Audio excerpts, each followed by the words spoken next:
अगवाड़ी बोलो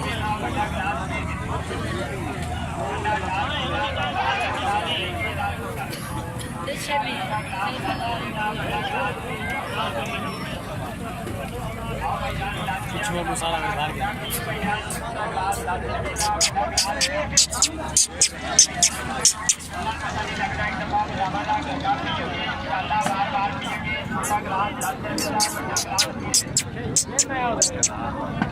बरोबर मैंने परो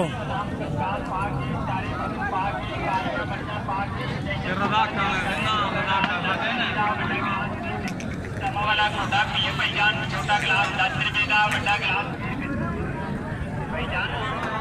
पता नहीं लग रहा है कि पजामा का कपड़ा पियोगे इंशाल्लाह बार-बार